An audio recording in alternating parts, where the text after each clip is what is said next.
La semana que viene se va a celebrar la Semana de la Seguridad y la Higiene. Quiero ver si lo leí. No, de la Higiene y la Seguridad. Era al revés.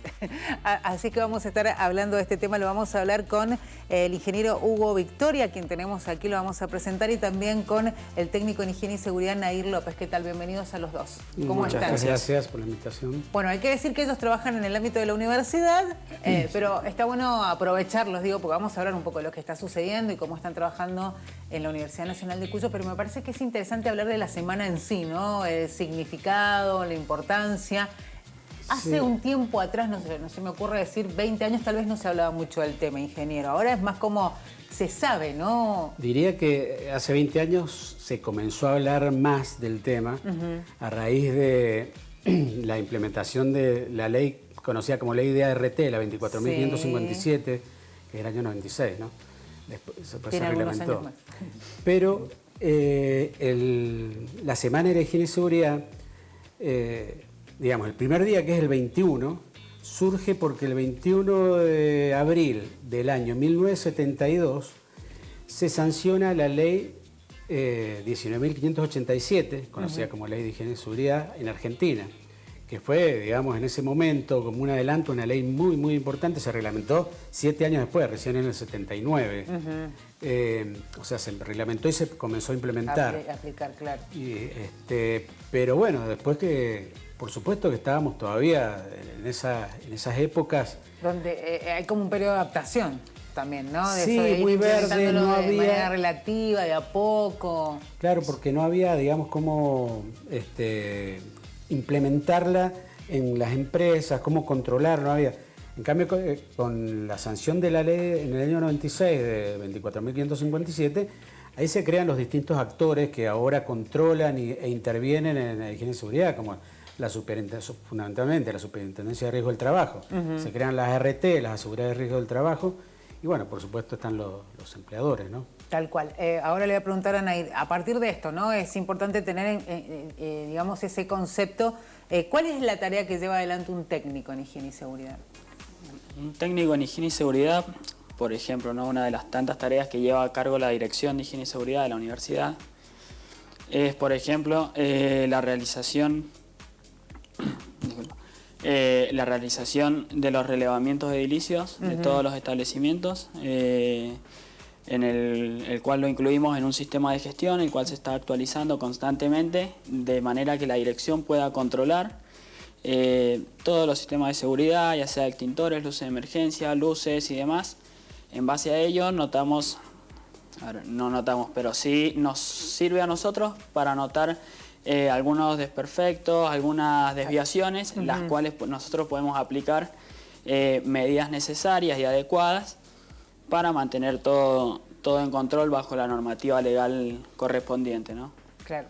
Ingeniero, usted hacía bien buena la referencia a esto de cómo a medida que ha pasado el tiempo, obviamente las empresas han tenido que empezar a adaptarse a esto, ¿no? Totalmente. Que tiene que ver con una ley que fue implementándose en la Argentina. Digo, y además hay que entender que riesgos hay en todos los trabajos, más o menos hay riesgos, todo, ¿no? Absolutamente. En todo tipo de trabajo, por ahí la gente cree que si está en una oficina no tiene riesgo.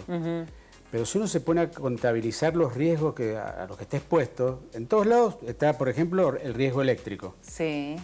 En una oficina, además del riesgo eléctrico, está el riesgo de cortadura, riesgo de caídas a nivel, riesgo, bueno, de incendio inclusive. Claro. Entonces tenemos que estar prevenidos, y es lo que tratamos de hacer, por supuesto, desde la Dirección de Higiene y Seguridad, para toda la comunidad universitaria. Queremos crear como una cultura de la prevención, para que todos estemos inmersos, para que no pase lo que me decía al principio, que por ahí no habíamos escuchado hablar de esto. Bueno, eso fue cambiando con el tiempo. Fue cambiando. No entonces, sé si estamos tan familiarizados, porque generalmente si entendemos que si es una tarea un poco más riesgosa, por ahí entendemos que corremos riesgos, pero si no, como decía usted el ejemplo, ¿no? Esto de trabajamos en una oficina y por ahí pensamos que no hay riesgo y en realidad existe. Claro, ¿no? Yo creo que va más por el lado de la conciencia y la adaptación, de ser consciente de los riesgos que conlleva cada actividad. Una de las otras tareas que realizamos es, por ejemplo, los análisis de puestos de trabajo, en el cual tomamos un puesto de trabajo específico, ya sea, por ejemplo, un trabajo administrativo de oficina, en el cual analizamos los riesgos Analizamos primero las tareas que realiza, en base a ello los riesgos que conlleva y en base a ello posteriormente las medidas preventivas adecuadas a implementar. Sí. Como decía, por ejemplo, el ingeniero, en lo que es una tarea administrativa es algo muy común el riesgo ergonómico. Por el tema de malas posturas o Claro. posturas repetitivas, el tema lumbar, el cuello, muñeca y demás. Increíble, ¿no? Por eso hablábamos de Claro. el riesgo que existe en todas las tareas que uno puede hacer, ¿no? Sí, pues sí, por supuesto. Bueno, ¿cómo vienen trabajando en la universidad esta semana? Digo, es muy importante. ¿Qué actividades van a realizar? Bueno, nosotros lo que queremos es compartir las actividades que hemos realizado durante el año. Sí, porque no solamente se hace hincapié en la semana, pero se trabaja siempre. Claro, que eso es lo que queremos. Ahí estamos viendo, por ejemplo, bueno, hacemos capacitaciones y simulacros de incendio. Sí, Por ahí ejemplo. estamos viendo algunas imágenes. Se hacen simulacros con pruebas prácticas, digamos, que agarren el matafuego, lo tomen, sepan cómo utilizarlo, que le pierdan el miedo a utilizar el matafuego. Y en general hacemos distintos tipos de capacitaciones de acuerdo al riesgo a los que están expuestos los trabajadores, como por ejemplo riesgo eléctrico, lo que hablaba recién. Bueno, Sí. capacitaciones de riesgo eléctrico, capacitación respecto a orden y limpieza, bueno, todo tipo de capacitaciones a los que consideramos, cada higienista considera que está expuesto el trabajador. Sí. En la universidad hay higienistas prácticamente en todos los establecimientos que hacen todo este tipo de análisis y brindan, con la dirección de higiene y seguridad, brindan estas capacitaciones. Me parece interesante esto que decían, ¿no? De capacitar. Por ahí veíamos las imágenes y es verdad que uno sabe que uno, digamos, ve que hay un matafuego y siente que está tranquilo, pero después capaz en una situación, Y no en un sabe cómo incidente, usarlo. no sabes Exacto. cómo usarlo. Y se entiende que el que está próximo a ese extintor es el que tiene, digamos, tal vez la respuesta inmediata, porque llamamos a los bomberos, pero eso lleva tiempo, ¿no? Sí, Por supuesto, sí, claro. sí. Bueno, déjame destacar algo en lo que él hablaba sobre las capacitaciones, que la dirección está empezando un proceso de vinculación con Defensa Civil de la provincia, en el cual se va a trabajar en capacitar a brigadistas Bien. por el tema de evacuaciones, planes de contingencia y demás. Lo ideal sería, por ejemplo, que alguien, edificio X, que al menos uno tenga los conocimientos básicos, mejor si lo tienen todos, ¿no? O Sí, la mayoría. es pero- de acuerdo a la cantidad de trabajadores que haya en el edificio. Inclusive a veces en algunos lugares trabajamos con estudiantes, les damos capacitaciones a ellos. Respecto a lo que decía él, de que es muy importante esta capacitación de brigadistas, es que se comenzó con la capacitación de brigadistas justo antes de la pandemia. Se hizo un año de esa capacitación con Defensa Civil, se implementó un curso. Bueno, no, tocó la pandemia y la se, pandemia. que se detuvo ahí, digamos. Claro, entonces queremos darle continuidad ahora con Defensa Civil, es muy importante, para que todos estén actualizados, todos los brigadistas de la universidad estén actualizados y que se sumen. Llamamos así a todos los que quieran sumarse a las brigadas, que prontamente va a salir, vamos a estar dando publicidad al curso de brigadistas que se va a dar. Todavía no tenemos la fecha precisa, pero se va a hacer este año. Bueno, y si, por ejemplo, alguien tiene alguna inquietud y quiere recibir por ahí algún asesoramiento, información, ¿cómo hace para tomar contacto con ustedes? Bueno, o se acerca a la Dirección de Higiene y Seguridad, que está en la Coordinación de Infraestructura y Mantenimiento, o sea, ¿no? Digamos obras, comúnmente conocido como obras. El interno nuestro, el teléfono interno nuestro es el 4130. Entonces, llamando al 4130 o sí, llamando al teléfono de la universidad, el 500... Bueno, no me acuerdo. El teléfono de la El universidad. teléfono de la vamos a decir. universidad. 500, Sí. 413-5000. 413-5000. Muy bien, muchas Ese, gracias. Nos están apuntando ahí. Menos mal. Al 413-5000 y marcando el interno, Ya está. el 4130, se comunican con cualquiera de nosotros. Después de la experiencia que tiene usted, digo, como ingeniero, con tantos años en los cuales se está trabajando en esto, ¿qué entiende que por ahí hay falencias? Digo esto porque mucho se habla, por ejemplo, de RCP, algo que tendríamos que tener tal vez un poco más de conocimiento y no lo tenemos. Digo, para cosas que pueden suceder en el ámbito en donde nos desarrollamos y tal vez no tenemos ni la mínima capacidad para responder. Se han hecho... Lo digo a nivel sociedad en general, ¿no?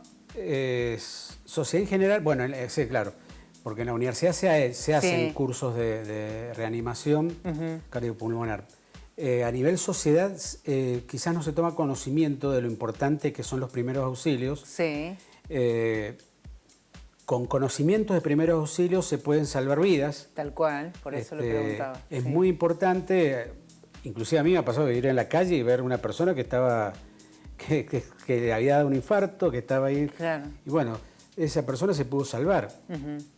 Pero sí, quizás faltaría un poco más de concientización en la sociedad de muchas acciones que se pueden tener. Cómo actuar, por ejemplo, en caso de un sismo también. Tal cual, sí, que generalmente en ese momento uno...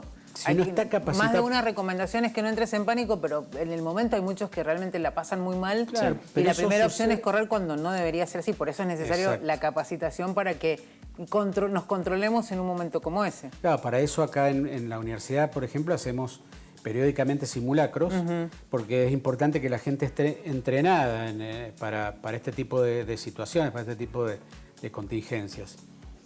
Bueno, ahí veía también que han estado haciendo entrega de insumos para preventivos, ¿no? A los establecimientos de la universidad. ¿Cómo ha sido ese trabajo? Contanos un poquito, Nair.